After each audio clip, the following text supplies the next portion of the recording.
Trumpism, why it won't go gentle into that good night. Much of the world appeared to breathe a collective sigh of relief when Joe Biden was inaugurated as the 46th President of the United States of America. After 4 crazy years of Donald J. Trump, calm has been restored. A comforting normality has returned to the self-proclaimed greatest democracy on the planet. Certainly, Biden will conform to many people's view of what it means to be presidential. However, while Trump's presidency may be dead, Trumpism lives on. To ignore it, to hope it will just peter out as a force, would be foolish in the extreme. To this end, President Biden has talked the language of reconciliation, of unity.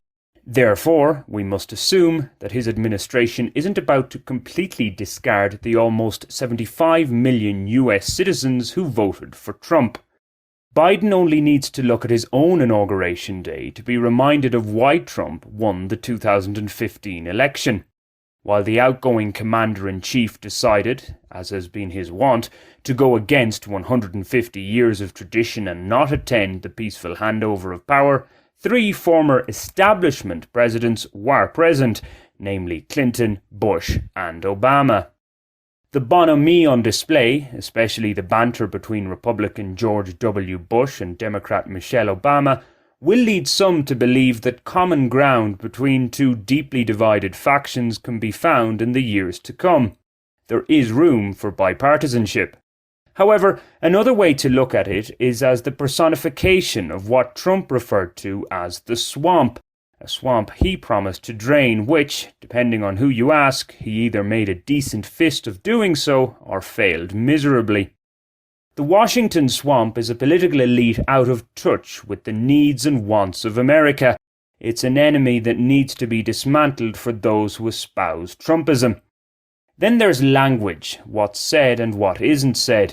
The BBC's Washington correspondent, John Sopel, when asked of Trump's positives, referred to his transparency. Now, while we all know of the many untruths Trump spouted and tweeted during his term in office, what Sopel refers to is the idea that you knew how he was feeling at any given time. To use the old expression, Trump wears his heart on his sleeve, or at least he constantly posted it on Twitter when he had access to that medium. This is another important element of Trumpism. Untruths can be forgiven as long as one is acting in good faith, saying what one thinks. Trump may be a liar, but he's an honest liar. Contrast this with the politically correct language of Biden and his ilk. Experience leads Trumpists to view with great suspicion all these carefully worded speeches. They've heard it all before.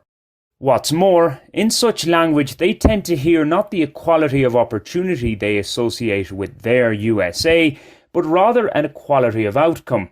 What they believe made the US great, the individualism, the freedom and non-interfering government, is being eroded before their very eyes under the guise of progressive politics.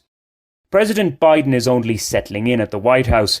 He may indeed turn out to be a president who can build bridges rather than walls.